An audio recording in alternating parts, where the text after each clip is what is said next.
조선 어느 고을 늙은 어미 하나가 큰 며느리에게 종처럼 부림당하고 있었습니다. 찬밥 한 덩이와 낡은 나무 숟가락 하나로 겨울을 버티던 그 집에 어느 날 통통하고 복스러운 막내 며느리가 들어왔습니다. 사람들은 그저 웃음 많은 새댕이라 여겼지만 그녀는 사흘 만에 이 집의 모든 비밀을 알아차렸습니다. 그리고 그날 밤부터 곳간 열쇠를 움켜쥔 큰 며느리의 세상이 조금씩 무너지기 시작했습니다. 조선 어느 고을 산자락 아래 논밭이 펼쳐지고 실개천이 느릿이 흐르는 마을 끝자락에 쌀이 울두른 허름한 초가집 한 채가 있었습니다. 집이 오늘 이야기의 시작이 되는 박씨 할머니의 집이었습니다. 박씨는 올해로 66, 평생을 자식 키우는데 온몸을 바쳐온 사람이었습니다. 젊은 시절엔 닭 울기도 전에 일어나 논두렁에 물을 대고 밭고랑에 씨를 뿌렸으며 해가 산 너머로 뉘엿뉘엿 넘어갈 때까지 허리 한번 제대로 펴지 못하고 흙바닥에 무릎을 박고 살았던 사람이었습니다. 남편이 일찍 세상을 뜨고 나서는 혼자 힘으로 두 아들 입에 밥을 넣어주려 남의 집 빗바느질까지 매다 하지 않았고 손가락 마디가 갈라지도록 바늘을 눌렸으니 그야말로 뼈가 가루가 되도록 살아온 어미였습니다. 그런 박 씨에게 세월이란 건 참으로 무자비한 것이었습니다. 한때는 지게를 져도 끄떡없던 허리가 활처럼 굽어버렸고 논두렁을 뛰어다니던 다리는 지팡이 없이는 마당 한 바퀴도 돌지 못할 만큼 쇠약해진 겁니다. 그리고 박 씨에게는 오래되어 손때가 절어 반질반질하게 윤이 나는 나무 숟가락 하나가 있었습니다. 남편이 살아있을 때 손수 깎아 건네준 것으로 박 씨가 수십 년을 쓰고 또 써서 손잡이 끝이 닳아 둥글게 패인 그 숟가락만은 가뿐히도 빼앗아 가지 못한 물건이었습니다. 큰아들 돌쇠가 장가를 들고 이 집을 물려받았을 때만 해도 박 씨는 그래도 내 자식 곁에서 편히 늙어가겠거니 하고 마음을 놓았습니다. 그런데 말이지요. 세상일이란 게 어디 사람 뜻대로만 되겠습니까? 돌쇠가 데려온 큰 며느리 가뿐이라는 여인이 이 집에 발을 들여놓은 순간부터 박 씨의 삶은 서서히 아주 서서히 바닥으로 꺼져 들어가기 시작했습니다. 가뿐은 처음부터 보통 며느리가 아니었습니다. 시집을 온 첫날부터 안방을 차지하더니 보름도 채 지나지 않아 집안 살림에 모든 열쇠꾸러미를 제 치마끈에 달아버렸습니다. 한 달이 지나자 곳간에 커다란 쇠자물쇠를 걸어 잠그고 쌀 한 대 된장 한 종지까지 제 손을 거치지 않으면 꺼내지 못하게 만들어버린 여인이었습니다. 남편 돌쇠는 아내의 드생기세에 기가 질려 어머니가 찬밥을 먹든 굶든 고개를 돌리고 못 본 척하기 바빴습니다. 사내라는 게 저리도 모르고 맥이 없을 수가 있나 싶을 정도로 돌쇠는 아내의 치마폭에 쌓여 어머니의 한숨 소리조차 귀에 담지 않는 한심한 아들이었던 겁니다. 가뿐이 얼마나 독했느냐 하면 말이지요. 자기네 부부밥상에는 기름기 흐르는 고기 반찬에 윤기 자르르한 흰쌀밥을 수북이 담아 올리면서도 시어머니 박씨 앞에는 차갑게 식어 오신내 올라오는 누런 잡곡밥 한 덩이를 툭 놓아두는 것이 전부였습니다. 그것도 제때 주는 게 아니라 자기네 밥을 다 먹고 상을 물린 뒤에야 반 구석 찬바닥에 뚝배기 하나를 덩그러니 놓아두고 거기서 드시라고 턱짓을 하는 게 고작이었습니다. 한겨울 쌀을 애는 바람이 부엌 벽 틈새로 쏟아져 들어오는데 박 씨는 그 찬바닥에 초그려 앉아 이가 딱딱 부딪히는 입으로 찬밥을 억지로 삼켜야 했습니다. 박 씨의 손에는 언제나 그 낡은 나무 숟가락이 들려 있었습니다. 쇳내나는 찬밥알을 그 숟가락으로 억지로 퍼넣으면서도 박 씨는 숟가락 손잡이를 꼭 주의 손을 놓지 않았습니다. 살아있다는 것의 마지막 증거처럼. 밤만 그런 게 아니었습니다. 갑부는 산더미처럼 쌓인 빨래와 설거지, 마당 쓸기와 앞것이 불때기까지 온갖 꽈너니를 전부 시어머니에게 떠넘겼습니다. 박 씨가 허리가 아파 빨랫감을 들지 못하고 주저앉기라도 하면 갑부는 방문을 벌컥 열어젖히고 마루 끝에 떡하니 서서 차가운 눈으로 시어머니를 내려다보며 기어이 한마디를 내뱉곤 했습니다. 발장을 낀 채 턱을 치켜들고 쏘아붙이는 목소리였습니다. 밥 얻어먹으려면 그 정도는 해야 하는 거 아닙니까? 어머님, 소리를 듣고도 각 씨는 아무 말도 하지 못했습니다. 입술을 질끈 깨물며 다시 빨래를 집어들었을 뿐이었습니다. 등이 굽은 시어머니가 무거운 빨래 대야를 안고 비틀비틀 마당을 가로지르는 모습을 보면서도 갑부는 코방귀 한 번 안 끼고 제 방으로 들어가 따끈한 아랫목에 눕곤 했으니 이게 사람이 할 짓이겠습니까? 박 씨는 매일 밤 방구석 차가운 벽에 등을 기대고 앉아 주름진 손으로 눈물을 훔쳤습니다. 소리를 내면 가뿐한테 또 꾸중을 들을까 싶어 이불갯을 입에 물고 어깨를 들썩이며 울었는데 그 모습이 어찌나 애처롭던지 말이지요. 평생을 자식 위에 바친 어미가 그 자식 집에서 종처럼 부림당하며 숨죽여 우는 꼴이라니 하늘이 보기에도 너무한 노릇이었던 겁니다. 그러던 어느 해 겨울 첫눈이 마을을 하얗게 덮던 날이었습니다. 타지에서 품팔이를 하며 근근히 살아가던 막내 아들 복동이가 편지 한 장을 보내왔습니다. 아내를 얻어 고향으로 돌아가겠다는 내용이었습니다. 박 씨는 그 편지를 받아들고 주름진 두 손이 사시나무처럼 떨리는 것을 멈출 수가 없었습니다. 반가운 마음에 눈시울이 뜨거워지면서도 한편으로는 큰 며느리 눈치에 제 새끼마저 고생할까 싶어 가슴 한편이 무겁게 내려앉았습니다. 며칠 뒤 대문 밖에서 복동이의 목소리가 들려왔을 때 박 씨는 지팡이를 짚고 마담으로 나섰습니다. 그런데 복동이 옆에 서 있는 여인을 보는 순간 박 씨는 눈을 한번 크게 깜빡였습니다. 통통하고 복스러운 체격에 능금처럼 발그레한 얼굴에 젊은 여인이 두 팔 가득 보따리를 안고 활짝 웃으며 서 있었습니다. 여인이 바로 복순, 이 이야기의 진짜 주인공이었습니다. 복순이 보따리를 마당에 내려놓으며 두 무릎을 탁 꿇고 큰 절을 올렸습니다. 어머님, 복순이라고 합니다. 앞으로 잘 모시겠습니다. 목소리가 어찌나 우렁차고 싹싹하던지 박 씨는 저도 모르게 굳어있던 입꼬리가 슬며시 올라갔습니다. 오랜만에 짓는 웃음이라 얼굴 근육이 낯설어할 정도였습니다. 복동이는 어머니의 그 모습을 보며 코끝을 훌쩍이더니 고개를 숙여 눈가를 손등으로 쓱 닦았습니다. 하지만 그 훈훈한 장면을 안방에서 지켜보는 차가운 눈이 하나 있었습니다. 갑분이었습니다. 갑분은 방문 뒤에 몸을 숨긴 채 눈을 가늘게 뜨고 복순의 넉넉한 체격과 시어머니를 향해 밝게 웃는 얼굴을 훑어보며 입꼬리를 실룩거렸습니다. 밤만 축낼 입이 하나 늘었구나 하는 심보가 그 표정에 그대로 드러나 있었습니다. 복순이 이 집에 발을 들여놓고 사흘이 채 지나지 않아 집안 사정을 전부 꿰뚫었습니다. 복순은 어려서부터 남의 집 부엌일을 하며 사람 속을 보는 법을 익힌 여자였습니다.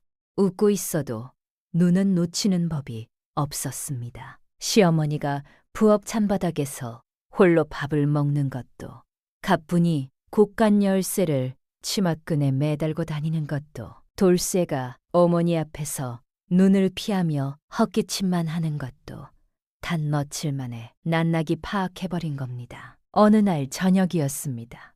복순이 부엌에 물을 기르러 갔다가 찬 바닥에 초그려 앉아 식은 잡곡밥을 삼키고 있는 시어머니의 뒷모습을 보게 되었습니다. 박 씨의 굽은 등이 어둑한 부엌 불빛 아래서 그림자처럼 작게 웅크려 있었고, 밥을 넘기는 모굴대가 꼴꺽 소리를 낼 때마다 어깨가 가늘게 떨렸습니다. 낡은 나무 숟가락이 뚝배기 안을 긁는 소리가 텅 빈 부엌 안에서 유독 크게 들렸습니다. 복수는 물동이를 내려놓고 한참을 그 자리에 서서 시어머니의 등을 바라보았습니다. 주주먹을 꽉 쥐니 손톱이 손바닥을 파고들었고 어금니를 깨물어 턱근육이 딱딱하게 굳었습니다. 날밤 복수는 복동이와 단둘이 마주 앉아 나직한 목소리로 입을 열었습니다. 무릎 위에 놓인 두 주먹을 천천히 펴보이며 말했습니다. 여보, 나 이 집에서 어머님이 꼭 지켜낼 거야. 두고 봐. 복동이가 아내의 단단한 눈빛을 마주하며 고개를 깊이 끄덕였습니다. 그래, 네가 하자는 대로 하자. 나도 더는 못 보고 있겠어. 복수는 그 대답을 듣고 입꼬리를 한쪽으로 올리며 묘한 미소를 지었습니다. 웃음은 해맞기도 했지만 어딘가 서늘한 기운이 감돌았는데 앞으로 이 집에서 벌어질 일들을 생각하면 그럴만도 했던 겁니다. 평생 고생만 하신 시어머니를 종처럼 굴리는 큰며느리의 콧대를 완전히 꺾어놓겠다는 각오가 그 짧은 미소 한 자락에 고스란히 담겨 있었으니 말입니다. 그렇게 첫눈이 내리던 그해 겨울 콩가루만 날리던 이 집안에 복덩이 하나가 굴러들어왔습니다. 아직 아무도 몰랐습니다. 이 넉넉한 체격의 막내 며느리가 이 집의 모든 것을 송두리째 뒤집어 놓을 거라는 걸 말이지요. 복순이 이 집에 들어온 지 보름쯤 지났을 때였습니다. 갑부는 시어머니 편을 들고 눈치까지 빠른 막내 부부가 같은 지붕 아래 살고 있다는 사실이 하루하루 더 거슬리기 시작했습니다. 밥상을 차릴 때면 복순이 시어머니 목까지 챙기려는 기색을 보이니 갑분 입장에서는 눈의 가시가 따로 없었던 겁니다. 그래서 갑분은 틈만 나면 막내 부부에게 심술을 부리고 사사건건 꼬투리를 잡았는데 복순이 마당을 쓸면 왜 먼지를 이쪽으로 날리느냐고 따지고 부엌에서 물을 끓이면 왜 나무를 그리 헤프게 쓰느냐고 잔소리를 퍼부었습니다. 하나부터 열까지 트집 아닌 트집을 잡으며 길을 꺾으려 했던 거지요. 그런데 말입니다. 복순이라는 사람이 그런 잔소리에 기가 죽을 위인이었겠습니까? 갑분이 아무리 쏘아붙여도 복순은 그 둥근 볼의 보조개를 깊이 파며 생글생글 웃기만 했습니다. 아이고, 큰형님 말씀이 맞습니다 하고 입으로는 순순히 받아치면서도 눈빛은 한치도 흔들리지 않았으니 갑분으로서는 주먹으로 물을 치는 것처럼 손맛이 없어 속이 더 부글부글 끓었던 겁니다. 그러던 어느 날이었습니다. 갑분이 아침부터 외출 채비를 부산하게 하더니 읍내 장터에 다녀오겠다며 집을 나섰습니다. 해가 뉘어뉘어 기울 무렵에야 돌아온 갑분의 품 안에는 무언가가 꼭 안겨 있었는데 보자기로 몇 겹이나 싸맨 그 보따리를 갑분은 누구 눈에도 띄지 않게 제 방으로 쏜 살같이 가져갔습니다. 대문을 들어서는 순간부터 두리번 누나를 굴리며 사방을 살피는 꼴이 영락없이 제발저린 도둑이었습니다. 그게 뭐였느냐 하면 말이지요. 읍내에서도 이름난 포목점에서 구해온 아주 값비싼 비단필이었습니다. 빛깔이 어찌나 고운지 햇빛에 비추면 연분 홍과 자줏빛이 물결치듯 일렁이는 최상품 비단이었는데 보통 양반댁 마님들이나 겨우 한 벌 장만할 수 있는 그런 귀한 천이었습니다. 갑부는 그 비단을 시어머니한테는 당연히 한마디도 알리지 않았고 동서인 복순한테도 철저하게 비밀로 한 채 방문을 걸어 잠그고 홀로 바느질을 시작했습니다. 사흘 밤낮을 방에 틀어박혀 한 땀 한 땀 정성을 들여 지은 비단옷이 완성되던 날 갑부는 제 얼굴에 핀미소를 주체하지 못했습니다. 방 한쪽에 세워둔 거울 앞에 서서 갓 지은 비단옷을 몸에 대보며 이리 돌고 저리 돌며 어깨를 유쓱거렸습니다. 거울 속에 비친 비단에 고운 빛깔에 취해 입꼬리가 양쪽 귀까지 찢어질 듯 올라가 있었는데 시각 부엌에서는 시어머니 박씨가 한겨울 찬바람에 솜이 다 빠져나간 얼팍한 누더기 적삼 하나를 걸치고 앞꽃이 앞에 초그려 앉아 부지깽이로 쟤를 뒤적이며 온기를 쬐고 있었습니다. 낡아해진 적삼 소매 끝으로 보이는 박씨의 손목이 나뭇가지처럼 가늘었고 앞꽃이 불빛이 그 굽은 등 위로 가물거렸습니다. 이게 같은 지붕 아래 사는 가족 사이에 벌어지는 일이 맞나 싶을 정도였습니다.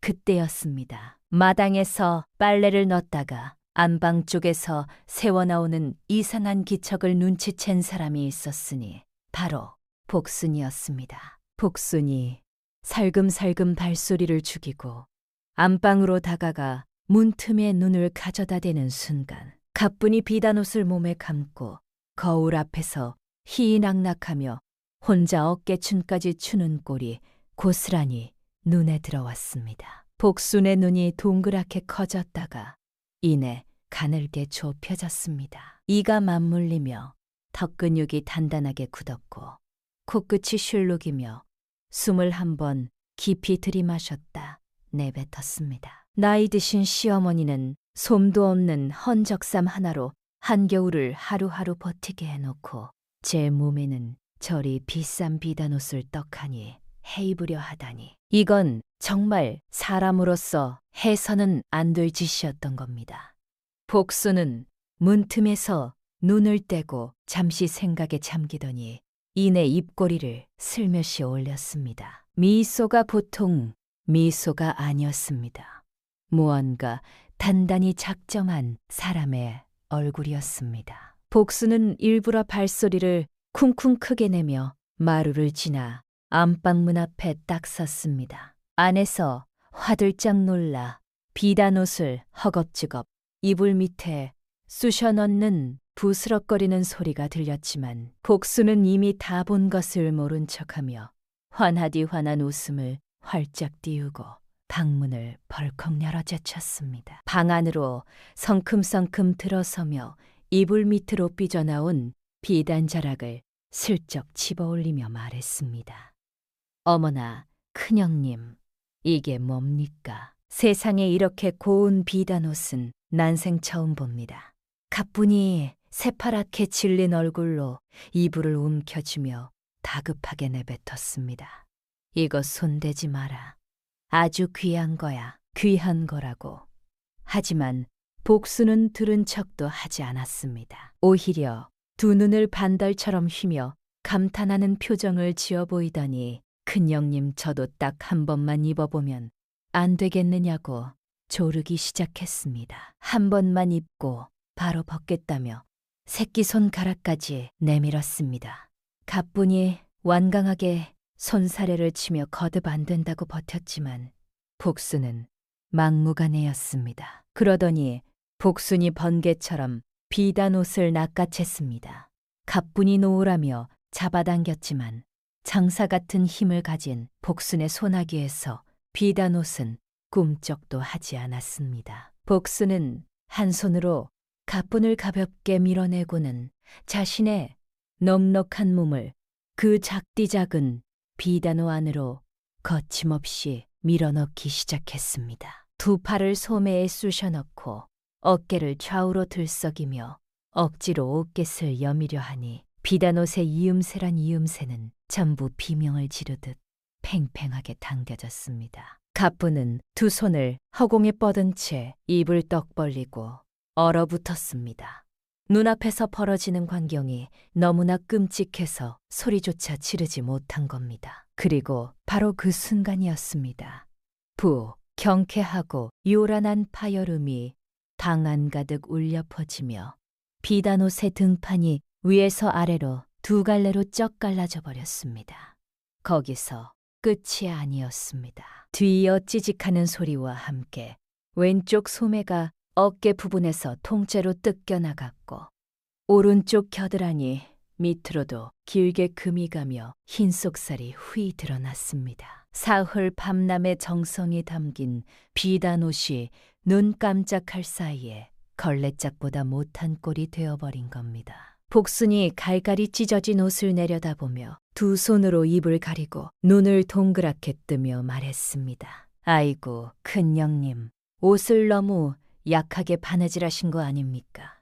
제가 살짝 입었을 뿐인데 이렇게 되다니 말이지요. 능청스러운 목소리가 방 안을 채우는 동안 가뿐의 얼굴은 시뻘겋게 달아올랐습니다. 목덜미부터 귀끝까지 벌겋게 물이 들더니 턱이 덜덜덜 떨리기 시작했습니다. 두 주먹을 부르르 떨며 바닥에 흩어진 비단 조각을 집어들었다가 다시 내동대기 치기를 서너 번 반복하는 꼴이 분을 사기지 못해 온몸이 뒤틀리는 게 눈에 후히 보였습니다. 실수라고 하면 실수인 것이고 고의라고 따지자니 증거가 없으니 말이지요. 복수는 미안한 척 고개를 몇 번 조아리며 방을 나섰는데 돌아서는 그 입꼬리가 귀 밑까지 올라가 있었습니다. 마당을 지나 부엌으로 향하는 복순의 발걸음은 콧노래라도 부를 듯 가벼웠고 아컷이 앞에 앉아있던 시어머니 박씨와 눈이 마주치자 슬며시 눈을 찡끈해 보였습니다. 박씨는 영문을 몰라 고개를 갸우뚱했지만 복순의 그 장난기 어린 표정에 괜스레 입가가 실룩거리며 오랜만에 작은 미소 같은 것이 번졌습니다. 안방에서는 가뿐히 갈기갈기 찢어진 비단 조각들을 끌어안고 바닥에 주저앉아 이를 악물고 있었습니다. 두 눈에 핏줄이 서며 관자놀이가 파르르 뛰었습니다. 두고 보자. 이 뚱뚱한 것이 반드시 본때를 보여줄 테니까. 하지만 말이지요. 때를 보여주겠다고 이를 가는 것은 가뿐이었지만 앞으로 정작 본때가 나는 꼴을 당하게 될 사람도 가뿐이라는 것을 이때는 아직 아무도 몰랐던 겁니다. 날밤이었습니다. 집안이 잠든 뒤 돌쇠가 건넌방에서 물을 마시러 나오다가 우연히 뒷마당 쪽에 눈길을 돌렸습니다. 어둠 속에서 가뿐히 뭔가를 품에 안고 종종거리며 뒷문 쪽으로 나가는 모습이 눈에 들어왔습니다. 돌쇠는 걸음을 멈췄습니다. 고다리처럼 보이는 것을 두 손으로 꼭 끌어안고 사방을 살피며 걸어가는 아내의 뒷모습이 심상치 않았습니다. 그러나 돌쇠는 발을 떼지 못했습니다. 아내가 무슨 짓을 하는지 물어볼 용기도 없었고 모른 척할 핑계를 찾는 것이 더 쉬웠으니 말이지요. 결국 돌쇠는 물 한 모금을 삼키고 다시 건넌방으로 들어가 누웠습니다. 눈을 감았지만 잠은 오지 않았습니다. 천장을 바라보는 돌쇠의 눈이 어둠 속에서 한참 동안 깜빡이지 않았습니다. 그것이 무엇을 뜻하는지는 나중에야 알게 될 일이었습니다. 비단옷 사건이 있고 나서 며칠 뒤였습니다. 하늘에서 한밤눈이 쏟아지더니 밤새 그치지 않고 내려 마을 전체가 하얀 소미불을 덮어쓴 것처럼 변해버렸습니다. 바람은 또 어찌나 매서웠는지 처마 끝에 매달린 고드름이 손가락 두 마디 굵기로 자라날 정도였고 마당 장독대 위에 쌓인 눈이 무릎 높이까지 올라올 만큼 그해 겨울은 유독 혹독했습니다. 그런데 하필이면 그날 저녁 사랑채 구들장에 금이 가면서 악거시에 부를 때도 온기가 방바닥으로 올라오지 않는 사단이 벌어졌습니다. 돌쇠가 구두를 고치겠다고 나섰지만 이미 해가 진 뒤라 손을 쓸 수가 없었고 결국 사랑채에서 자던 사람들이 전부 안방으로 몰려들 수밖에 없는 상황이 된 겁니다. 안방 하나에 가뿐, 복순, 그리고 시어머니 박씨까지 셋이서 나란히 잠을 청해야 하는 밤이 찾아온 거지요. 돌쇠와 복동이는 건넌방에 이불을 깔았으니 안방은 오롯이 세 여인의 것이었습니다. 갑부는 이 상황이 못마땅하기 짝이 없었습니다. 평소 안방 아랫목을 제 전용 자리처럼 독차지하고 두꺼운 소미불을 혼자 덮으며 따뜻하게 잠들던 사람이 하룻밤이라도 시어머니랑 넉넉한 체격의 동서랑 부대끼며 자야 한다니 눈살이 저절로 찌푸려졌습니다. 갑부는 방 한가운데 가장 두껍고 포근한 소미불을 펴놓고는 자기가 그 위에 딱 누우며 양쪽으로 얇은 이불 두 채를 밀어냈습니다. 시어머니와 복수는 저것을 덮으라는 뜻이었습니다. 얇은 이불이란 게 또 어찌나 보잘것없던지 솜이 뭉쳐 군데군데 빈 곳이 후이 비치고 가장자리는 해져서 실밥이 풀어져 있을 정도였습니다. 이런 걸 덮고 이 추운 밤을 나라는 건 얼어 죽으라는 소리나 다름없었습니다. 복수는 그 광경을 보며 아무 말 없이 시어머니를 아랫목 구석으로 모셨습니다. 가뿐히 자리를 비운 틈을 빌어 박 씨를 가장 따뜻한 쪽에 앉힌 것이었습니다. 박 씨의 손을 잡으니 얼음장처럼 차가웠고 손가락 마디마디가 뻣뻣하게 굳어 있었습니다. 복수는 제 손으로 시어머니의 두 손을 감싸 한참을 비벼 온기를 넣어드린 뒤 얇은 이불이 남아 시어머니 몸 위에 꼼꼼하게 덮어드렸습니다. 박 씨가 미안한 듯 고개를 저었지만 복수는 괜찮다는 뜻으로 시어머니의 등을 토닥토닥 두드려주며 가만히 미소를 지었습니다. 불을 끄자 방 안이 칠흑같이 어두워졌습니다. 밖에서는 바람이 으르렁거리듯 울부짖으며 창호지를 뒤흔들었고 방바닥의 온기는 시간이 지날수록 서서히 식어갔습니다. 갑부는 두꺼운 소미불을 턱 밑까지 끌어올리고 새우이짬을 청하며 콧끝만 살짝 이불 밖으로 내밀고 있었습니다. 안방 아랫목이라 아직 훈훈한 기운이 남아 있었으니 갑분으로서는 제법 편안한 밤이 될 거라 생각했지요. 그런데 말입니다. 이날 밤 복순에게는 처음부터 잠잘 생각이 조금도 없었습니다. 복순은 어둠 속에서 두 눈을 말똥말똥 뜬 채 누워 숨소리를 고르며 가뿐히 완전히 잠들기만을 기다렸습니다. 한참을 기다리니 과연 가뿐의 입에서 가느다란 숨소리가 규칙적으로 새어나오기 시작했고 이내 잔잔한 코고는 소리가 방 안을 채웠습니다. 복순의 눈이 어둠 속에서 번뜩였습니다. 곡순은 소리 없이 몸을 굴려 가뿐 옆으로 바짝 다가갔습니다. 그러고는 소미불 끝자락을 두 손으로 움켜쥐더니 자신의 묵직한 몸을 축으로 삼아 이불을 한 바퀴, 두 바퀴, 세 바퀴 돌돌 감아버렸습니다. 마치 누에가 고치를 짓듯 빈틈없이 촘촘하게 말아 올렸는데 복순의 넉넉한 체격으로 이불을 감으니 바깥으로 빠져나온 이불 끝이라곤 손톱만 한 조각도 남지 않았습니다. 두꺼운 소미불에 둘둘 말린 복순은 마치 따뜻한 송갑옷을 입은 것처럼 포근했고 그 상태로 시어머니 박씨 쪽으로 몸을 기울여 자신의 체온이 어머니에게 전해지도록 바짝 붙었습니다. 이불 한쪽 자락을 살짝 벌려 시어머니 등까지 감싸주는 세심함도 잊지 않았습니다. 가뿐히 잠결에 한기를 느끼고 몸을 뒤척인 것은 그로부터 얼마 지나지 않아서였습니다. 이불을 끌어당기려 손을 뻗었는데 손끝에 잡히는 것이 아무것도 없었습니다. 자기 몸 위에는 얇은 속적 삼 한 겹뿐이었고 그토록 아끼던 두꺼운 소미불은 흔적도 없이 사라져 있었습니다. 고개를 돌리니 어둠 속에서 이불을 통째로 감고 누워 드르렁드르렁 호탕한 코를 골고 있는 복순의 묵직한 뒷모습만이 희미하게 보였습니다. 가뿐의 두 눈이 부릅떠졌습니다.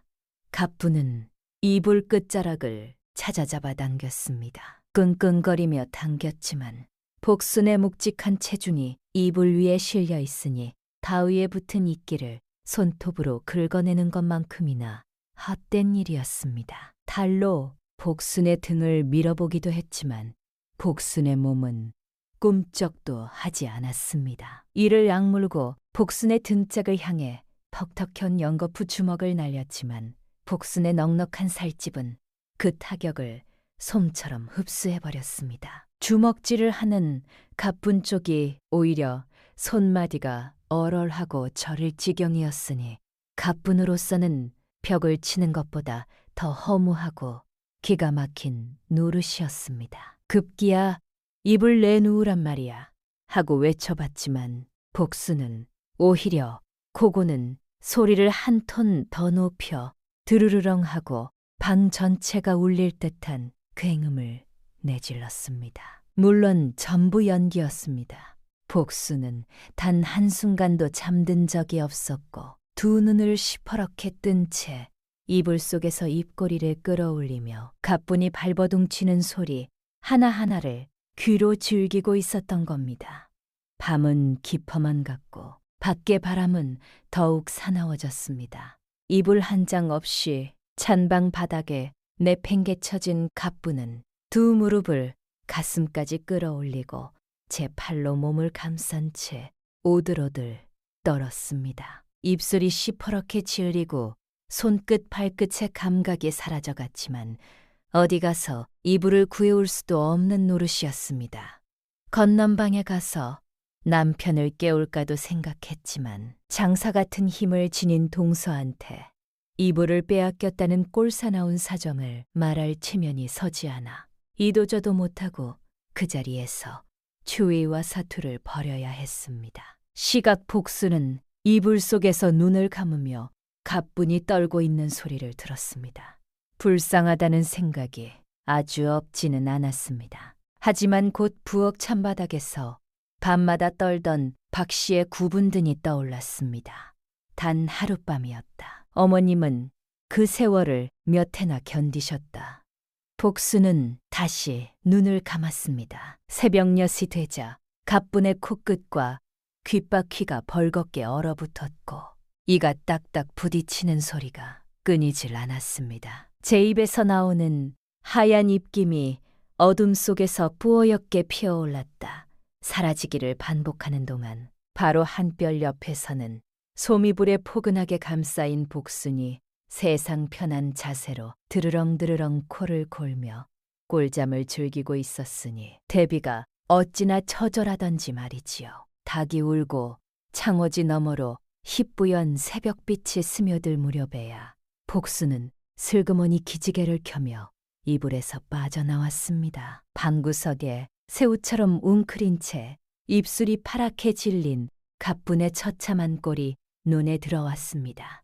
복순이 일부러 놀란 표정을 지으며 가뿐에게 다가가 말했습니다. 아이고 큰형님, 왜 이불도 안 덮고 주무신 겁니까? 감기 드시면 어쩌려고 그러셨어요. 가뿐이 부들부들 떠는 턱을 간신히 붙잡으며 쉰 목소리로 내뱉었습니다. 네가 다 가져갔잖아, 이불을. 복수는 두 손을 가슴에 모으며 고개를 갸웃거리더니 아이고, 제가 잠버릇이 좀 있다고 들었는데 큰형님 이불까지 가져간 건 아닌지 모르겠다며 능청스럽게 혀를 내밀었습니다. 뻔뻔하면서도 어딘가 귀여운 표정 앞에서 가뿐은 할 말을 잃고 부르르 떨기만 했습니다. 복수는 고개를 돌려 시어머니 박 씨를 보았습니다. 이불 자락이 어깨까지 올라와 있었고 복순의 체온 덕에 얼굴빛이 제법 온기를 멀금고 있었습니다. 박 씨가 고마운 듯 곡순의 손을 잡으며 나직이 말했습니다. 이 밤에 내 덕에 따뜻했다, 아가야. 복순은 시어머니의 주름진 손을 두 손으로 꼭 감싸주며 입꼬리를 올렸습니다. 미소 안에는 시어머니를 향한 따뜻함과 큰 며느리를 향한 서늘한 통쾌함이 동시에 담겨 있었습니다. 가뿐은 그날 아침 내내 훌쩍허쩍 콧물을 흘리며 부엌 앞거지 앞에 쪼그려 앉아 몸을 녹여야 했습니다. 평소 같으면 그 자리에 시어머니를 앉혀놓고 자기는 따뜻한 방에서 되꿀었을 텐데 역할이 뒤바뀌어 제가 그 꼴이 되었으니 속이 얼마나 뒤집어졌겠습니까? 하지만 장사 같은 힘을 지닌 복순에게 대놓고 따지자니 또 어떤 봉변을 당할지 모른다는 두려움이 목줄기까지 차올라 입술만 달싹거릴 뿐 아무 소리도 내지 못했습니다. 이불쟁탈전 이후로 가뿐의 태도에 미묘한 변화가 생기기 시작했습니다. 예전처럼 복순 앞에서 대놓고 쏘아붙이거나 덕짓을 하는 횟수가 눈에 띄게 줄었습니다. 하지만 그렇다고 해서 가뿐의 뼛속까지 밴 못된 심보가 하루아침에 고쳐질 리 만무했습니다. 가뿐은 여전히 곡가문에 건 크고 단단한 쇠 자물쇠의 열쇠를 치마끈에 매달고 다녔고 안에 쌓아둔 귀한 식재료들은 오로지 자기와 남편 돌쇠의 밥상에만 올렸습니다. 잘 말린 굴비꾸러미가 석가래에 줄줄이 걸려 있었고 가을에 장만해 둔 쇠고기 포와 기름이 자르르한 돼지 삼겹이 항아리째 보관되어 있었으며 남들은 구경도 못할 참기름의 들깨가루까지 빼곡하게 들어차 있었습니다. 모든 것이 자물쇠 하나에 가로막혀 시어머니 박씨의 밥상에는 단 한 점도 올라가지 못하고 있었던 겁니다. 그러던 어느 날 아침 가뿐이 인연 있는 집에 잔치가 있다며 비녀를 꽂고 외출 채비를 하기 시작했습니다. 돌쇠에게 저녁 전에는 돌아오겠다며 몇 마디 당부를 하고 대문을 나서는 가뿐의 뒷모습을 복수는 살인문 뒤에서 지그시 지켜보고 있었습니다. 가뿐의 발걸음이 마을 어귀를 돌아 완전히 사라지는 것을 확인한 뒤에야 복수는 천천히 부엌에서 나왔습니다. 두 눈에 단단한 결기가 서리더니 입꼬리를 한쪽으로 슬쩍 올리며 곡간 쪽으로 성큼성큼 걸음을 옮겼습니다. 깐 문 앞에 선 복수는 주먹만 한 쇠, 자물쇠를 한참 내려다보았습니다. 열쇠는 가뿐히 치마끈에 매달고 나갔으니 열 방법이 없었습니다. 보통 사람이라면 여기서 물러났겠지만 복수는 보통 사람이 아니었습니다. 뒤를 돌아 마당 구석에 놓인 장작 더미에서 팔뚝만 한 굵은 나무 지렛대를 하나 집어들더니 다시 곡간 앞으로 돌아왔습니다. 지렛대 끝을 자물쇠와 문고리 사이에 끼워 넣고 두 손으로 꽉 움켜쥔 복순이 온몸에 힘을 주자 팔뚝의 근육이 울끈불끈 솟았고 이마에 핏줄이 돋았습니다. 우두둑 하는 소리와 함께 문고리째 자물쇠가 뜯겨나가며 곡간 문이 벌컥 열렸습니다. 그 안에 펼쳐진 광경에 복수는 잠시 말을 잃었습니다. 석가래마다 굴비꾸러미가 주렁주렁 매달려 있었고 쌀가마니가 한쪽 벽을 따라 차곡차곡 쌓여 있었으며 온갖 장아찌와 젓갈 항아리가 빼곡하게 줄지어 서 있었습니다. 시어머니에게는 쉰내나는 잡곡밥 한 덩이도 아까워하면서 이 안에는 이렇게 산더미 같은 먹을거리를 쌓아두고 자기네끼리만 먹었다는 사실에 복수는 두 주먹을 불끈 주며 코끝을 실룩거렸습니다. 속이 뒤집어지는 것을 꼭 참고 소매를 걷어붙인 복수는 당장 일에 착수했습니다. 굴비꾸러미를 석가래에서 죄다 내리고 쇠고기 포를 항아리에서 꺼내고 쌀가마니를 열어 흰 쌀을 소쿠리에 가득 퍼 담았습니다. 참기름병과 들깨가루 봉지까지 팔이 닿는 것은 전부 끌어냈습니다. 그것들을 부엌으로 옮긴 복수는 앞꼬시에 불부터 활활 짚었습니다. 장작을 아낌없이 때려 넣으니 불길이 앞꼬시 턱까지 하들듯 치솟았고 가마솥 위로 뜨거운 김이 하얗게 피어오르기 시작했습니다. 복순의 손놀림은 물 흐르듯 거침이 없었습니다. 흰 쌀을 씻어 가마솥에 앉히고 굴비를 숯불에 노릇노릇 구워내면서 동시에 쇠고기 포를 잘게 찢어 참기름과 들깨가루에 조물조물 묻혔습니다. 된장찌개를 끓이면서 한쪽에서는 묵은 김치를 꺼내 돼지고기와 함께 지글지글 볶아냈습니다. 가득 고소하고 짭조름한 냄새가 퍼져나가자 마당 건너편까지 그 향이 흘러들었습니다. 밥상이 차려지는 동안 복수는 안방으로 가서 시어머니 박씨의 손을 잡았습니다. 아무것도 모른 채 벽에 기대어 졸던 어머니를 일으켜 세워 부축하며 안방 윗목 가장 따뜻한 자리로 모셔 앉혔습니다. 박씨의 앞에 소반이 놓이고 그 위로 음식이 하나둘 올라가기 시작하자 박씨의 두 눈이 휘둥그레졌습니다. 윤기 자르르한 흰 쌀밥이 고봉으로 담겨 나오고 노릇하게 구워져 기름이 보글보글 끓는 굴비가 접시에 올랐으며 들깨 양념에 버무린 쇠고기 포무침과 지글지글 볶아낸 돼지고기 김치찜이 소반 위를 가득 채웠습니다. 된장찌개에서는 뜨거운 김이 모락모락 올라왔습니다. 박씨는 한참 동안 말없이 소반 위를 내려다보기만 했습니다. 주름진 입술이 파르르 떨리더니 눈두덩이 벌겋게 달아올랐고 결국 참지 못한 눈물이 깊이 팬주름을 타고 흘러내렸습니다. 박씨가 떨리는 손으로 그 낡은 나무 숟가락을 집어들다가 도로 내려놓으며 고개를 숙였습니다.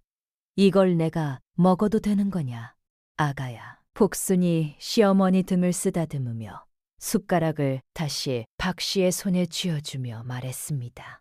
어머님이 드셔야 할 밥상입니다. 진작 이렇게 해드렸어야 하는 건데 말이지요.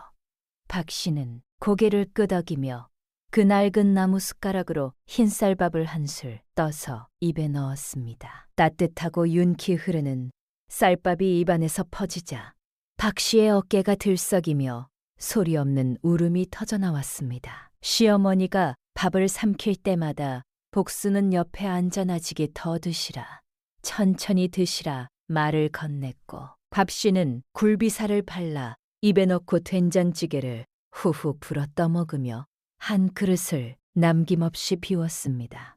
해가 뒤엇뒤엇 기울 무렵이었습니다. 대문 밖에서 갑분의 목소리가 들려왔고 이어 마당으로 들어선 갑분의 눈에 부엌에서 풍기는 고기 냄새와 숯불 연기가 확 들어왔습니다. 거벅지겁 곳간으로 달려가 보니 문고리가 통째로 뜯겨나가 있었고 안에 빼곡하게 쌓아두었던 굴비와 쇠고기와 쌀이 눈에 띄게 줄어 있었습니다. 갑분의 눈이 뒤집어졌습니다. 얼굴이 시뻘게 갈아오르더니 이마에 핏줄이 굵게 돋았고 두 손이 사시나무처럼 떨리기 시작했습니다. 갑분이 부엌으로 뛰어들어가 기름때가 잔뜩 묻은 가마솥과 그릇 허미를 보더니 치마 자락을 움켜쥐고 안방으로 쫓아왔습니다. 복수는 시어머니 옆에 떡하니 앉아 있었고 박씨의 앞에 놓인 소반 위에는 깨끗이 비워진 그릇들이 나란히 놓여 있었습니다. 갑분의 입이 벌어졌다 닫혔다를 반복하더니 결국 목청을 녹였습니다. 방문을 벌컥 열어 적히며 손가락으로 소반을 가리키고 소리쳤습니다. 네가 감히 내 곳간을 부수고 들어가 이것들이 누구 허락을 받고. 복수는 자리에서 천천히 일어났습니다. 그러나 갑분을 마주보는 대신 방문을 활짝 열어 젖혔습니다.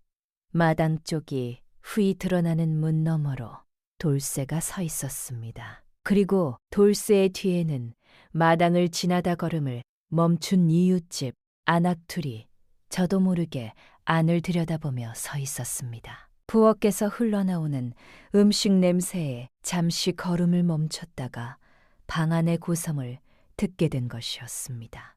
갑분의 얼굴에서 핏기가 싹 빠져나갔습니다. 복수는 갑분을 똑바로 마주보며 낮고 조용한 목소리로 말했습니다. 아이고 큰형님, 마을 어르신들이 이 집 사정을 걱정하신다는 소리가 저는 자꾸 마음에 걸려서 말이지요. 그때 이웃 안악 하나가 낮게 중얼거렸습니다. 아이고, 저 많은 걸 쌓아두고 어머님께는 찬밥을 드렸단 말이야.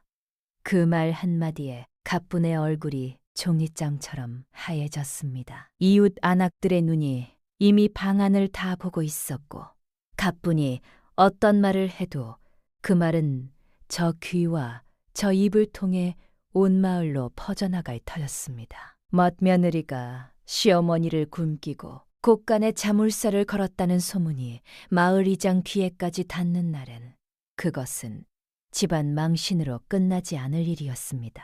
입을 벌렸다가 다시 다물기를 몇 차례 반복하던 갑부는 결국 한마디도 내뱉지 못한 채 고개를 돌리고 제 방으로 들어가 문을 닫아버렸습니다. 방문이 닫히는 순간 안에서 이불을 걷어차는 둔탁한 소리와 함께 울먹이는 신음이 새어나왔지만 복수는 눈 하나 깜짝하지 않고 시어머니 곁으로 돌아가 따뜻한 숭늉을 한 사발 떠다드렸습니다. 그날 밤 복수는 부엌 뒷정리를 하며 기름때 묻은 손을 행주에 쓱쓱 닦았습니다. 가마솥 바닥에 눌러붙은 밥풀을 긁어내면서도 입꼬리가 슬며시 올라가 있었는데 시어머니가 밥을 드시며 흘린 눈물이 자꾸만 머릿속에 떠올랐기 때문이었습니다. 깐 사건 이후로 갑부는 겉으로는 한 발 물러선 듯 보였지만 속으로는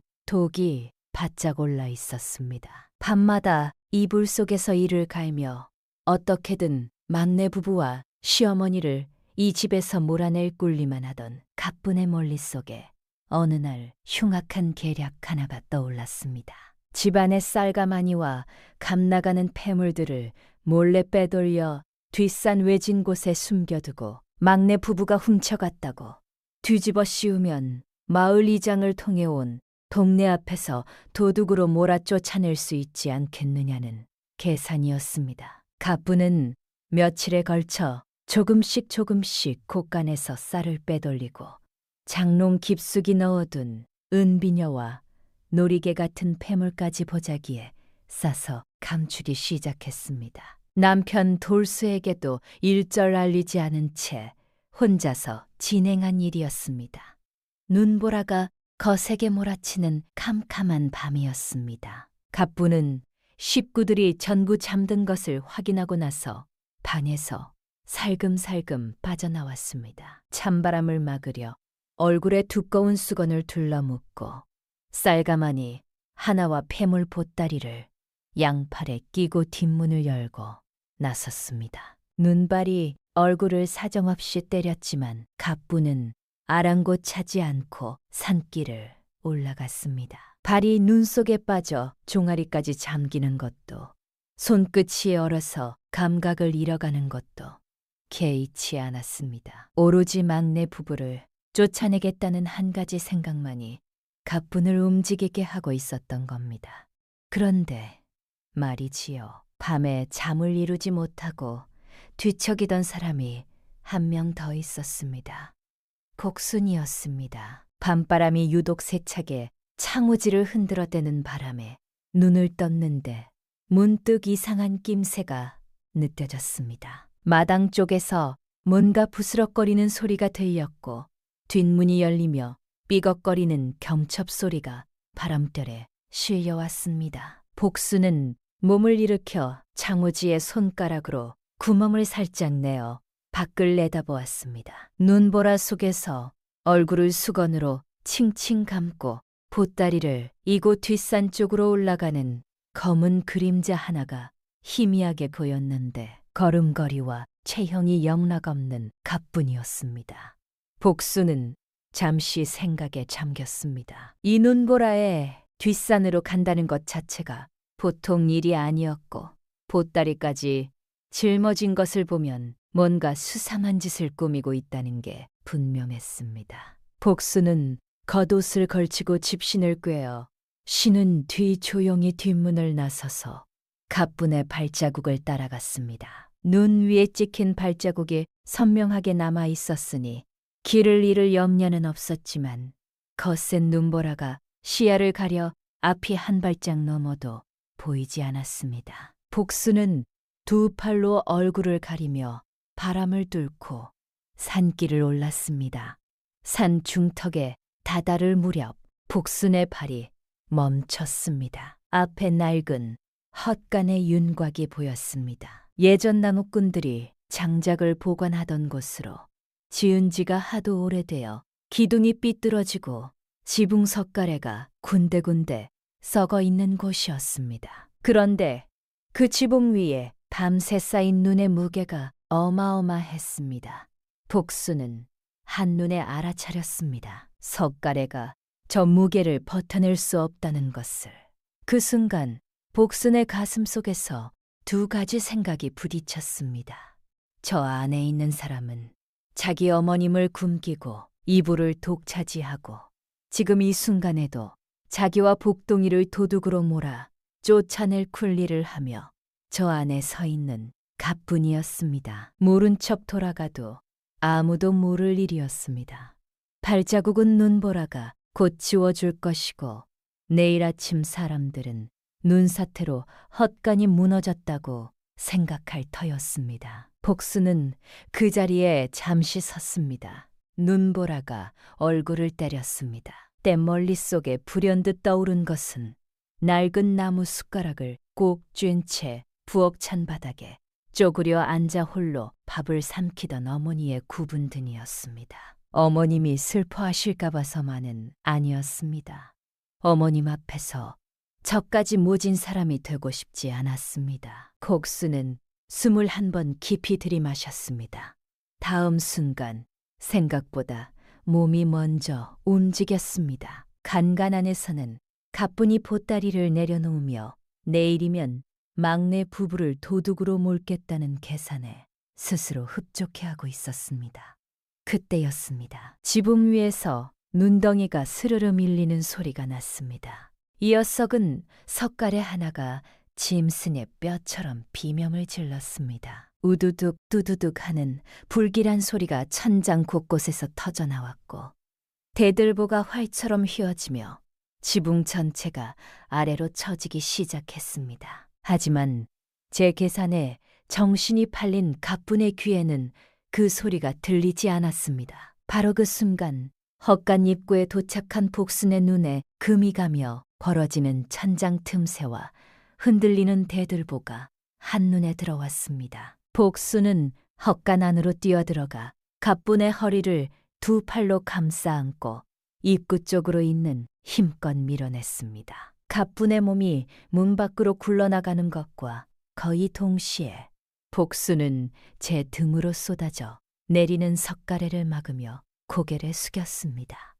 거땅탕 굉음과 함께 헛간 지붕이 통째로 주저앉았습니다. 썩은 나무 기둥이 부러지고 석가래가 쏟아지며 눈더미가 산사태처럼 밀려 들어왔습니다. 먼지와 눈가루가 뒤섞여 하얀 연기처럼 피어오르는 그 한가운데에 복순이 있었습니다. 부러진 대들보가 복순의 어깨를 내리쳤고 뾰족한 석가래 조각이 팔뚝을 긁으며 지나갔으며 무너진 지붕 잔해가 등 위로 무겁게 쏟아져 내렸습니다. 복순의 입에서 끙하는 짧은 신음이 새어나왔고 팔과 다리에서 붉은 피가 하얀 눈 위로 번져나갔습니다. 문 밖으로 밀려난 가뿐은 바닥에 나둥글다가 간신히 몸을 일으켜 뒤를 돌아보았습니다. 방금 전까지 자기가 서 있던 자리에 지붕이 완전히 내려앉아 있었고 잔해 사이에서 복순의 몸이 반쯤 깔린 채 피를 흘리고 있는 광경이 눈앞에 펼쳐졌습니다. 한 발만 늦었어도 가뿐은 그 자리에서 눈과 석가래 밑에 묻혔을 터였습니다. 가뿐의 입이 떡 벌어졌습니다. 두 다리에서 힘이 빠져 눈밭에 털썩 주저앉았고 동공이 풀리며 온몸이 나뭇잎처럼 떨리기 시작했습니다. 가뿐이 무릎으로 기어가며 잔해 사이에 깔린 복순의 손을 부여잡고 목이 터져라 외쳤습니다. 복순아, 복순아, 눈 떠. 왜 나를 살린 거야? 복순은 피가 흐르는 이마 아래로 간신히 눈을 떠 가뿐을 올려다보았습니다. 입술이 파르르 떨리며 숨이 거칠게 오르내렸지만 그 와중에도 복순의 입꼬리가 희미하게 올라갔습니다. 가뿐의 손을 약하게 쥐며 갈라진 목소리로 말했습니다. 어머님이 슬퍼하실까 봐서만은 아닙니다. 어머님 앞에서 저까지 모진 사람이 되고 싶지 않았습니다.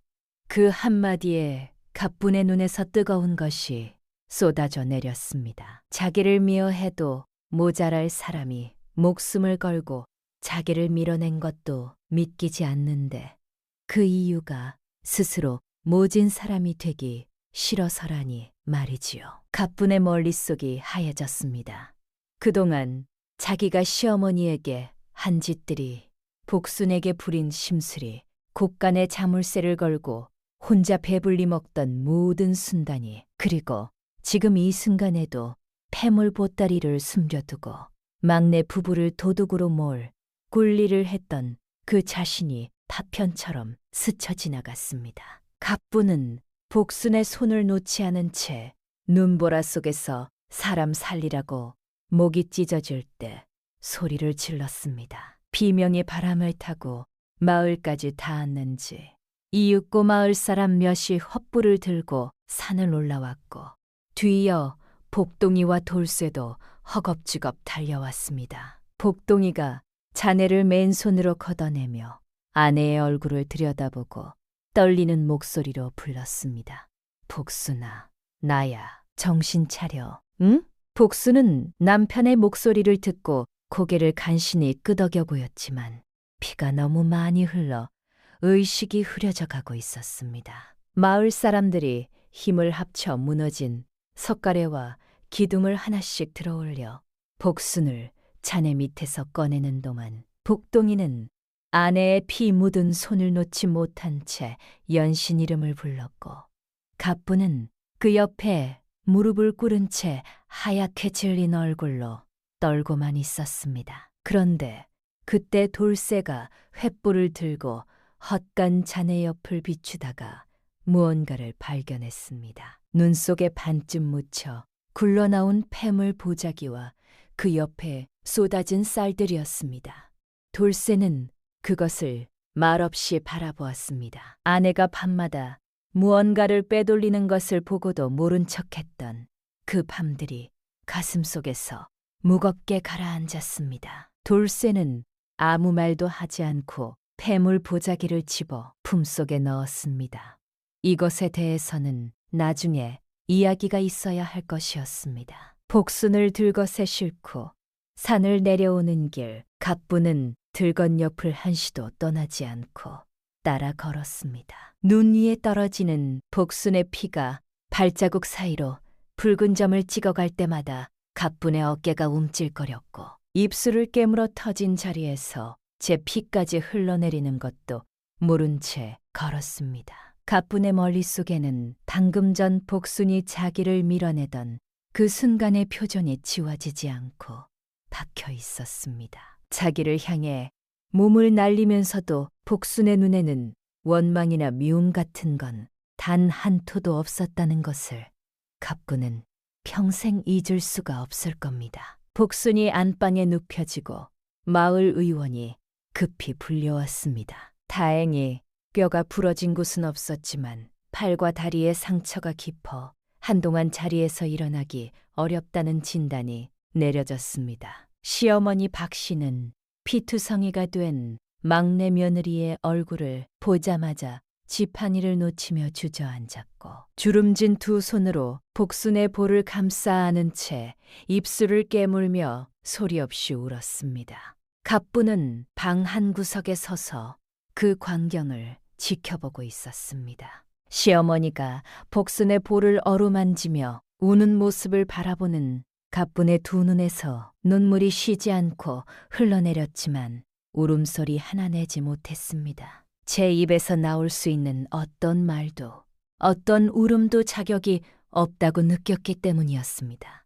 갑분은 벽에 등을 기대고 미끄러지듯 바닥에 주저앉았습니다. 무릎을 끌어안고 고개를 묻은 갑분의 어깨가 소리 없이 들썩거리는 것을 아무도 거들떠보지 않았습니다. 복순이 안방에 눕힌 그날 밤부터 갑부는 복순의 곁을 떠나지 않았습니다. 밥도 먹지 않고 물도 마시지 않은 채 복순의 멀리맛에 앉아 밤을 꼬박 새웠습니다. 의원이 지어준 약을 다려와 식지 않게 손으로 감싸 들고 있다가 복순이 신음을 흘릴 때마다 상처 부위에 약을 갈아주고 헝겊을 새 것으로 바꿔 감았습니다. 평소 제 손톱 밑에 때 하나 끼는 것도 싫어하던 사람이 피 묻은 붕대를 맨손으로 풀고 고름이 팬 상처를 닦아내면서도 눈 하나 찡그리지 않았으니 사람이 이렇게까지 달라질 수 있나 싶을 정도였습니다. 이틀째 되던 날 저녁이었습니다. 돌쇠가 방으로 들어와 갑분 앞에 무릎을 꿇었습니다. 품속에서 꺼낸 폐물 보자기를 갑분 앞에 내려놓았습니다. 아무 말도 하지 않았습니다. 갑분은 그 보자기를 보는 순간 얼굴이 굳어버렸습니다. 한참 동안 그 보자기를 내려다보던 갑분이 고개를 들었습니다. 그리고 방 안에 있는 모든 사람을 향해 떨리는 목소리로 말했습니다. 제가 훔친 겁니다. 막내 부부에게 뒤집어 씌우려 했습니다. 그 말이 방 안에 떨어지자 누구도 곧장 입을 열지 못했습니다. 침묵이 방 안을 무겁게 눌렀고 갑분은 고개를 들지 못한 채 어깨를 들썩이며 울었습니다. 사흘째 되던 아침이었습니다. 창호지 너머로 햇살이 휘뿌여 있게 스며들 무렵 복순의 눈꺼풀이 실룩이더니 천천히 떠올랐습니다. 뿌연 시야에 천장이 보이고 고개를 돌리니 멀리맛에 앉아 두 손을 모은 채 졸고 있는 갑분의 얼굴이 들어왔습니다. 수척해진 볼과 부어오른 눈두덩, 갈라진 입술 사이로 새어나오는 가느다란 숨소리가 머치를 꼬박 곁을 지켰다는 것을 말해주고 있었습니다. 복순이 마른 입술을 달싹이며 쉰 목소리를 냈습니다. 큰형님, 저 목이 마릅니다. 작은 소리에 갑분의 눈이 번쩍 떠졌습니다.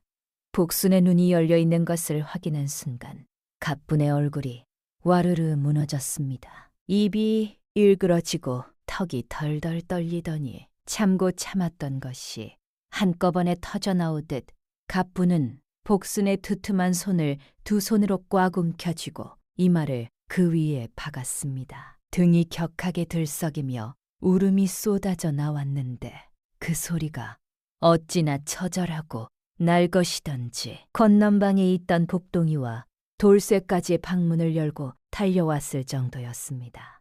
갑분이 복순의 손에 이마를 묻은 채 목이 쉬도록 울부짖었습니다. 미안해, 복순아. 정말 미안해. 네가 없었으면 나는 그날 밤 죽었어. 복순은 아무 말 없이 성한 손 하나를 들어 갑분의 헝클어진 머리카락을 쓸어 올려주었습니다. 손길에 갑분의 울음이 더 거세졌고 방 안에 있던 모든 사람의 눈시울이 뜨거워졌습니다. 갑분이 울음을 간신히 삼킨 뒤 복순의 손을 놓고 자리에서 일어났습니다. 그리고는 비틀거리는 걸음으로 방 한구석에 앉아 계시던 시어머니 박씨 앞으로 다가갔습니다. 박씨의 앞에 선 갑분은 무릎을 꿇었습니다. 무릎이 아니라 이마까지 바닥에 대고 엎드려 큰 절을 올렸습니다. 이마가 방바닥에 닿는 둔탁한 소리가 방 안을 울렸고 갑분의 어깨가 잔잔히 떨리며 바닥에 눈물 자국이 번져나갔습니다. 갑분이 엎드린 채 갈라진 목소리로 말했습니다. 어머님, 죄송합니다. 이 못난 며느리를 용서해 주십시오. 박씨는 한참을 말없이 갑분의 엎드린 등을 내려다보았습니다. 주름진 눈가에 눈물이 차올랐다가 볼을 타고 흘러내렸고 굽은 허리를 천천히 숙여 갑분의 어깨에 떨리는 손을 얹었습니다. 박씨의 입술이 몇 번이나 달싹거리다가 이그고 잔잔한 목소리가 흘러나왔습니다. 일어나라. 짧은 말 안에 담긴 무게가 어찌나 크던지. 갑분은 고개를 들지 못하고 한참을 더 엎드려 있었습니다. 돌쇠는 방문 앞에 서서 그 광경을 지켜보고 있었습니다. 아내가 어머니 앞에 엎드려 우는 모습을 어머니가 떨리는 손으로 아내의 어깨를 감싸는 모습을 보는 돌쇠의 얼굴이 불그락부르락 달아올랐습니다. 어머니가 찬밥을 드실 때 고개를 돌렸던 것이 아내가 시어머니를 부려먹을 때 못 본 척했던 것이, 그리고 그날 밤 아내가 보따리를 안고 뒷산으로 올라가는 것을 보고도 눈을 감아버렸던 것이 한꺼번에 밀려왔습니다. 돌쇠도 어머니 앞에 무릎을 꿇었습니다. 그리고 굽힌 고개를 들지 않은 채 낮게 말했습니다. 어머님을 괴롭힌 것은 갑뿐만이 아니었습니다. 못 본 척한 저도 똑같은 죄인입니다. 한마디도 더 하지 못하고 어깨를 들썩이는 큰아들의 모습을 보며 박 씨는 두 손으로 입을 가리고 소리 없이 울었습니다. 날 이후 그 집은 달라지기 시작했습니다. 가장 먼저 달라진 것은 갑분의 손이었습니다. 곡순이 자리에 누워있는 동안 갑분이 부엌에 섰습니다. 평생 굳은 일이라고는 해본 적 없는 손으로 쌀을 씻고 악과시에 불을 떼고 가마솥 뚜껑을 열어 밥을 지었습니다. 서투른 손놀림에 밥이 타기도 하고 국이 넘치기도 했지만 갑분은 멈추지 않았습니다. 시어머니의 밥상에 가장 먼저 흰쌀밥을 올리고 고기 반찬을 얹고 따뜻한 국을 떠서 안방 윗목으로 직접 들고 갔습니다. 박 씨의 앞에 소관을 놓을 때마다 갑분의 손끝이 떨렸지만 눈을 피하지 않고 어머니의 얼굴을 똑바로 바라보며 진지를 드시라고 나직이 말했습니다. 간에 걸려있던 자물쇠는 갑분이 제 손으로 떼어냈습니다. 쇳대를 풀어 마당 한가운데 내동댕이 치며 다시는 이것을 걸지 않겠다고 했습니다. 그날부터 갑분은 100일 동안 박 씨의 아침상을 제 손으로 차리겠다고 스스로 약속했습니다. 누구도 시킨 일이 아니었습니다. 서툰 손으로 지은 밥이 타기도 하고 반찬이 짜기도 했지만 갑분은 그 100일을 하루도 빠짐없이 채웠습니다. 보름쯤 지나 복순이 자리에서 일어날 수 있게 되었을 때였습니다. 갑분은 복순의 팔을 부축하며 마루까지 함께 나왔습니다. 햇살이 마루 위로 따뜻하게 내려앉은 그 자리에서 복순은 마당을 둘러보았습니다. 장독대 위에 눈이 녹아 물방울이 또르르 흘러내리고 있었고 처마 끝 고드름에서도 물이 한 방울, 두 방울 떨어지고 있었습니다. 겨울이 가고 봄이 오고 있다는 뜻이었습니다. 복순이 마루에 앉아 복을 쬐며 갑분을 올려다보고 말했습니다. 큰형님, 이제 같이 잘 살아봅시다. 안 그렇겠습니까? 갑분은 고개를 끄덕이며 복순의 옆에 나란히 앉았습니다. 며느리가 마루에 나란히 앉아 마당을 바라보는 뒷모습 너머로 시어머니 박 씨가 지팡이를 짚고 느릿느릿 걸어 나왔습니다. 갑분이 시어머니의 팔을 잡아 부축해 앉히니 박 씨가 두 며느리 사이에 앉아 양쪽 손을 하나씩 잡았습니다. 그때 박 씨가 무언가를 꺼냈습니다. 복순에게 내밀었습니다. 낡고 손때가 절어 반질반질한 나무 숟가락이었습니다. 복순이 고개를 들어 시어머니를 바라보았습니다.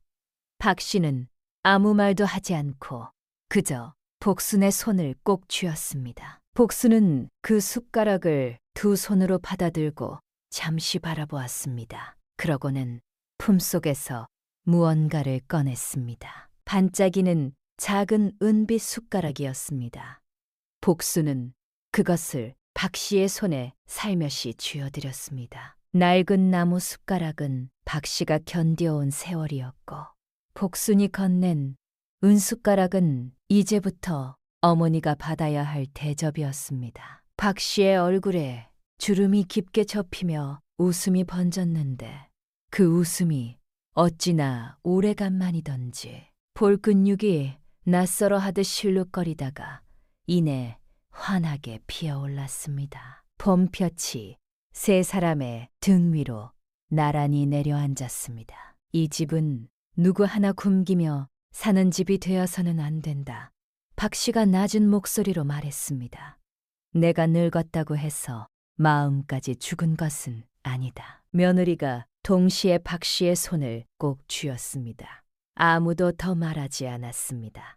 그것으로 충분했습니다. 마당 한 구석에서 그 모습을 바라보던 복돈이가 형 돌쇠의 옆구리를 팔꿈치로 쿡 찔렀고, 돌쇠는 코를 훌쩍이며 고개를 돌렸지만 입꼬리가 올라가는 것은 감추지 못했습니다. 봄바람이 대문 사이로 살랑살랑 불어들어와 마당에 잔설을 녹이고 있었고, 처마 밑에서는 참새 두어 마리가 쪼르르 내려앉아 복을 쬐며 제잘거렸습니다. 그에 본 마을 사람들은 수군거렸습니다. 박신의 집이 달라졌다고 말이지요. 큰 며느리가 시어머니 밥상을 손수 차려 나르고 막내 며느리와 팔짱을 끼고 장터에 가는 모습을 보며 이게 그 집 맞느냐고 고개를 갸우뚱했습니다. 박 씨가 두 며느리 사이에서 환하게 웃으며 마을 어귀를 걷는 모습을 본 이웃 할머니가 박 씨의 손을 잡으며 복받았다고 했을 때 박 씨는 그저 두 눈에 눈물이 그렁그렁 맺힌 채 고개를 끄덕였습니다. 미움이 사라진 자리에 따뜻함이 채워지고 탐욕이 자리한 곳에 나눔이 들어서니 그 허름한 초가집이 어느 기와집 부럽지 않은 보금자리가 되었던 겁니다. 평생을 고생만 하며 살아온 박 씨에게 뒤늦게 찾아온 이 평온한 나날이 하루라도 더 오래 이어지기를 마을을 스치는 봄바람만이 조용히 빌어주고 있었습니다.